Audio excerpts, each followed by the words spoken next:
1, 2, 3, 4, 5, 6, 7, 8, 9, 10, 11, 12, 13, 14, 15, 16. How am I going to read 16 books?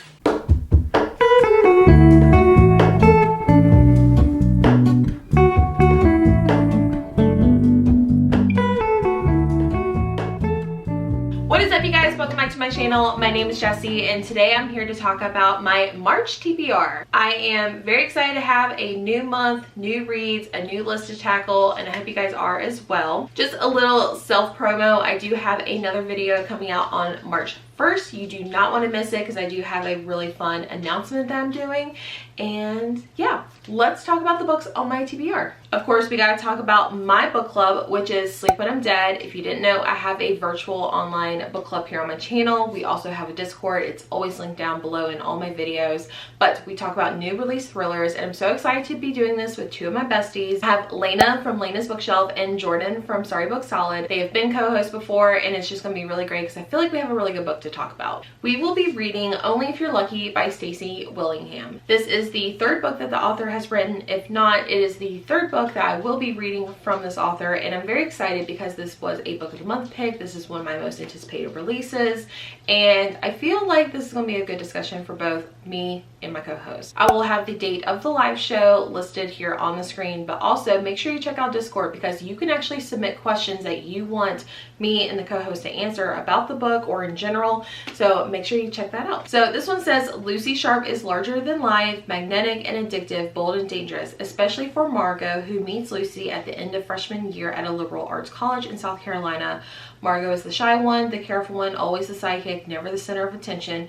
But when Lucy singles her out at the end of the year, a year Margot spent studying and playing it safe, and she asks her to room together, something in Margot can't say no. Something daring or starved or even envious. And so Margot finds herself living in an off-campus house with three other girls: Lucy, the ringleader, Sloane, the sarcastic one, and Nicole, the nice one. The three of them opposites, but also deeply intertwined. It's a year that finds Margot finally coming out of her shell that she's been in since the end of high school, when her best friend Eliza died 3 weeks after graduation. Margot and Lucy have become the closest of friends, but by the middle of their sophomore year, one of the fraternity boys from the house next door has been brutally murdered, and Lucy is missing without a trace. Sounds like it's gonna be a really good one. I hope you guys will pick up a copy, and if you guys want to pick up one from Book of the Month, I also have a code where you can get your first book for $9.99. It's under deals, so make sure you check out that link. All right, next let's talk about some books I plan to read for some readathons. So March 1st through the 2nd, I am actually participating in the second annual Let's Get Graphic Readathon, and I have 5 books that I want to talk about, so let's talk about them. So the Let's Get Graphic Readathon is from March 1st through the 2nd. It's a 24 or 48 hour readathon. It's created by my really good friend Gwen from GwendolynKensinger, and she has brought on 2 co-hosts, which is Keisha from A Book Like You and Hope from Hope on the Coast. So it is just a short readathon where basically just read graphic novels, and I picked 5 from my local library, which is a perfect tip if you want to participate and you don't want to really go buy some new books. Check out your library. It's free 99. You can't go wrong. So I have 5 books. I'm not really sure if they fit any of the prompts, but I'm just trying to read some more graphic novels, so let's get into these. So last year for Let's Get Graphic, I actually read Unfamiliar Volume 1, so I picked up Volume 2. So the first one was about a kitchen witch named Planchette, and she kind of moves into this new town, into this new home by herself, and her house is haunted, and she kind of makes new friends, and they kind of help her get some spirits or ghosts out of her home. And so this is Volume 2. I'm going in with like not really knowing what the second one is about, and I don't really want to spoil anything for you, so I will be picking up Volume 2. Here is some of the artwork. The next one, I was totally influenced by Gwen and Keisha. So for Gwen's birthday, she ended up getting this book from Keisha, and it just sounds really cute, and the artwork looks really pretty. So I have Misfit Mansion, which I believe this is just about a bunch of like mystical creatures like werewolves, vampires, I think even like unicorns are in here, but it's like a foster home for horrors, and it just sounds really cute. The artwork looks really pretty as well. So I'm just picking this one up on a whim and based on Keisha's recommendation and her gift to Gwen. All right, the next ones I just kind of like Googled like middle grade graphic novels because I feel like that is like where I really find books I do like. And so I found this series and I was talking to Keisha and she said that these were originally like their own like novel or story, and then they've been converted over to graphic novels, which I thought was pretty cool. So this is like giving me like Goosebump vibes, but it is called the Creepover series, and so I got the first 3 volumes. So this one is called Truth or Dare. It is about a main character who's hosting a sleepover, and she admits who she has a crush on, and then all of a sudden she starts getting weird text messages. So sounds really cute and fun. The next one is You Can't Come In Here. This is about another girl hosting a slumber party. I'm kind of sensing a theme, but she has these 2 new neighbors in her town that she really likes, and so she's going to be hosting a sleepover where these new neighbors and her friends from school, because they don't go to the same school, can kind of meet. But as the party like approaches, she starts to realize that maybe some of her neighbors may be like werewolves? Question mark?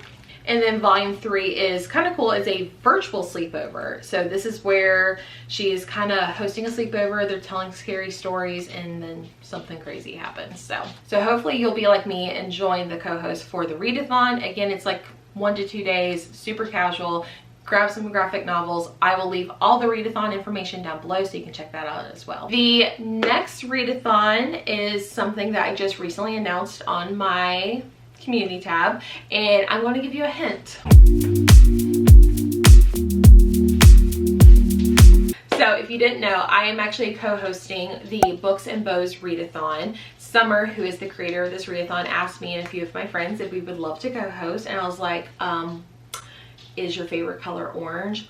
Duh, of course I want to co-host with you. So this is just about like bows and like feminine themes, and I just really think it's adorable. She came up with these beautiful graphics. So this readathon is from March 21st through the 24th, so it's like 4 days, which is perfect. I love readathons that are a little bit on the shorter side. So not only did Summer ask me to be a co-host, but she also asked Gwen from GwendolynKensinger, Keisha from A Book Like You, and Jordan from Sorry Book Solid. So the 5 of us are going to have a grand old time. It's going to be super fun. There will be reading sprints, there's reading prompts, all that fun stuff I've listed down below as well. But let's talk about the 3 books that I have on my TBR. I just added one onto this Readathon's TBR today. So I actually just got approved for the NetGalley arc for this one, and I'm so excited because this is probably one of my most anticipated romances. It is Just for the Summer by Abby Jimenez, and I'm very excited because she's one of my favorite romance authors. Like, she is the romance author for me. So to have her next book and to get it early, I'm so over the moon. So I know one of the themes for the readathon is bows, obviously. And honestly, I was having a really hard time like going through all my bookshelves and just be like, what has bows in them? And I got approved for this one, and I zoomed in, and she's wearing a bikini top, and it's tied in the back. So I'm counting that as a bow. This one is about a guy who is cursed, quote, and he basically, every time he dates a woman and they break up, she goes off and finds the love of her life. They end up getting married, all this fun stuff. And so he's on like Reddit threads and stuff like that talking about it, and then he gets a DM from a girl who says she has the exact same situation happening to her. And so they say, let's date each other for the summer, we'll break up, and then we'll both find the love of our lives. So they'll kind of like cancel each other out. Obviously there's probably gonna be some romance between them, let's be real, but very excited to read this one, and to get it early, I'm so excited. So the other 2 books I would like to read for Bows and Books are physical. So I want to read Flawless by Elsie Silver. This is perfect because it's pink on the cover, which is one of the prompts. It also has like, I forgot what it's called, but it's a cowboy kind of like bow tie type of thing, so I'm counting that as a bow. But this one is about a professional bull rider who, his image isn't that great after a public incident, so his agent is sending his daughter to come supervise him, and it's going to be a romance between them, so I'm very excited for that. And then this one I felt like just kind of fit the theme. I don't really know what prompt I'm going to use it for, but it is Practice Makes Perfect by Sarah Adams. This is like the sequel or the companion novel to When in Rome, which I read last year for the back to school readathon, and I've been wanting to read more of Sarah Adams's books, so I found this one, and I'm kind of going to use the little rope for the open sign as the bow, I guess you can say. So this follows Annie, who's one of the sisters in the When in Rome book, and she is has a floral shop, and she kind of falls in love with a tattooed bodyguard.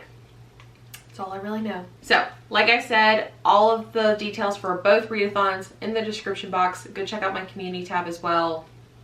Yeah. All right, so the next book is the March pick that Justin picked for me. If you did not know, back in my January TBR video, Justin actually picked 12 books off my romance and my normal bookshelf, and I have no idea which books I'm going to be reading each month. I've read 2 books so far. They've been just okay, so I'm really hoping for something good. I have no idea what this book is, but let's open it together. Oh, okay. Okay, I'm actually really excited because the first 2 books were a romance and then like a contemporary chick lit type of book. Oh, I may have ruined this book a little bit. Don't put glue on the back of your bookshelf. This is The New Couple by Allison James. Keisha actually got this one for me either for my birthday or Christmas. I want to say Christmas. She said when she was browsing my Amazon wish list, she said this one sounded really good and she's really excited to hear my thoughts on this one. So I'm so excited for this one. So this one is The New Couple by Allison James. Perfect marriage, the perfect house, the perfect secret. As I step through the cherry red door of my new home, I know I should feel the luckiest woman alive. I have the handsome husband, a beautiful daughter, and now the house of my dreams, and to everyone else, my life looks perfect. When the neighbors stop by to welcome us, I tell them my name is Stephanie Hamlin, and under the watchful gaze of my husband, Richard, I introduce him and our curly-haired little girl, Poppy. I smile as vivid as I can and desperately hope I can fit into this exclusive place with its pretty communal gardens because I've risked everything to be here. Behind closed doors, I try to relax, to unwind in the huge clawfoot bath and forget about the complicated past. It's hard being the new couple on the street when you've got secrets, because the truth is my charming husband isn't really my husband, and I'm not Stephanie Hamlin. Woo! I'm so excited. Yay! All right, moving on to the rest of the books I plan to read for the month of March. Let's get into these. So the most recent book that I've purchased is A Step Past Darkness by Vera Curran, I think is how you say her last name. And I have read the other book by this author, which was Never Saw Me Coming, and I thought that one was pretty good for a thriller. 6 classmates, one terrifying night, a murder 20 years in the making. There's something sinister under the surface of this idyllic suburban town in Wesley Falls, but it's not just the abandoned coal mine that lies beneath it. The summer of 1995 kicks off with a party in the mine where 6 high school students witness a horrifying crime that changes the course of their lives. The 6 couldn't be more different. Maddie, a devoted member of the local megachurch, Kelly, the bookworm next door, James, the clinical burnout, Casey, a lovable football player, Padma, the straight-A student, and Gia, who's starting to see visions she can't explain. When they realize that they can't trust anyone but each other, they begin to investigate what happened on their own. As tension in the town escalates to a breaking point, the 6 make a vow of silence, bury all their evidence, and promise to never contact each other again. Their plan works, almost. 20 years later, Gia calls them back to Wesley Falls. Maddie has been murdered and they are the only ones who can uncover why. But to end things, they have to return to the mine one last time. I love like reunion type books and like, oh, this is gonna be so good. I was sent a copy of a book just like out of blue by Melissa, who is a fellow night owl for Gwen's Patreon. So thank you so much, Melissa. You did not have to do this, but I'm so excited. She bought me Keep Your Friends Close by Lucinda Berry. This is the most recent physical book that she has published, and I'm very excited, and I've been told this is something very different for Lucinda Berry, so I'm trying to keep that in mind going into it. When Kirsten McCann, president of the West Hollywood Moms Club, turns up dead in her own pool, it quickly becomes clear this wasn't an accident, and the party guests, all members of this exclusive club, are now key suspects to her murder. I definitely want to go into this one a little more blind, especially trying to like keep in mind that this is not normally like Lucinda Berry's normal content. So I definitely want to kind of go into this blind, but this one sounds really good. So thank you again, Melissa. Okay, the next 3 are all by the same author, and I'm putting this out in the universe as a video idea, so try to hold me accountable. But I want to do a Frida McFadden reading vlog. I have read by her before, so this isn't like an author taste test, but I have 3 of her books here on my shelf, and I really want to get to them. And I just purchased her most recent one, which is the Teacher, which I'm very excited about, but I also have 2 other ones. So let's talk about these. So like I mentioned, I have her newest one, which is the Teacher. This one says, Eve has a good life. She gets up every day, gets a kiss from her husband, and heads off to teach math at the local high school. All is as it should be, except last year, the high school was rocked by a scandal with one student, Addie, at its center. And this year, Eve is dismayed to find the girl in her class. Addie can't be trusted. She lies, she hurts people, she destroys lives. At least that's what everyone says. But nobody knows the real Addie. Nobody knows the secrets that can destroy her if people at the school find out. And when Eve discovers the shocking truth, Addie will do anything to keep her quiet. So I'm excited for this one. I've heard people haven't been loving this one, but I'm excited. The next 2 were gifted to me, I believe, for my birthday, so I'm very excited to read both of these. This is Ward D by Freida McFadden, and this one says, medical student Amy Brenner is spending the night at a locked psychiatric ward. Amy has been dreading her evening working on Ward D, the hospital's inpatient mental health unit. There are very specific reasons why she never wanted to do this required overnight rotation. Reasons nobody can ever find out. And as the hours tick by, Amy grows increasingly convinced something horrible is happening within these tight, secured walls. When patients and staff start to vanish without a trace, it becomes clear that everyone in the unit is in grave danger. Amy's worst nightmare was spending the night on Ward D, and now she may never escape. So, sounds kind of terrifying, I'm not gonna lie. And then the next one is The Inmate, also by Freida McFadden. This says, there are 3 rules that Brooke Sullivan must follow as a new nurse practitioner at the men's maximum security prison. 1, treat all prisoners with respect. 2, never reveal any personal information. 3, never ever become too friendly with the inmates. But none of the staff of the prison know Brooke has already broken the rules. Nobody knows about her intimate connection to Shane Nelson, one of the most notorious and dangerous inmates. And they certainly don't know that Shane was Brooke's high school sweetheart. Oh my gosh, okay. The Stars quarterback who is now spending the rest of his life in prison, or that Brooke's testimony is what put him there, but Shane knows and he will never forget. Oh my gosh, that sounds so good. Oh, I found the note too. So I actually just found the note that was for these, and these were from my husband. So thank you so much, Justin. You're the best. You guys, I actually got a book in the mail today from the publisher, and I want to include it in this month's TBR. So number 17. So I actually got Kill for Me, Kill for You by Steve Kavanaugh, which I'm so excited. This comes out on March 19th, so perfect timing to get this.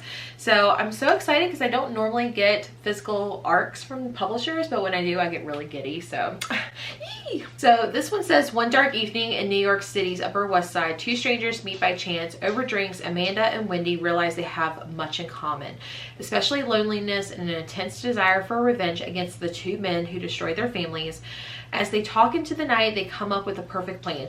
If you kill for me, I'll kill for you. In another part of the city, Ruth is home alone when the beautiful brownstone she shares with her husband Scott is invaded. She's attacked by a man with piercing blue eyes who disappears into the night. Will she ever be able to feel safe again while the blue-eyed stranger is out there? This says, Kill for Me, Kill for You is a razor-sharp psychological thriller about 2 ordinary women who make a dangerous pact after being pushed to the brink. So excited. Can't wait to add this to my TBR. Alright guys, those are all of the books on my massive March TBR that I have. Thank you so much for watching. Make sure you subscribe so you don't miss out on a future video like the one I mentioned on March 1st.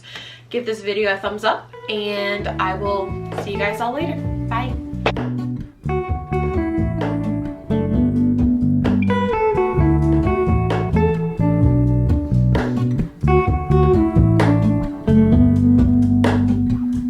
Hello, Ramona. I can't shake the simplest feeling.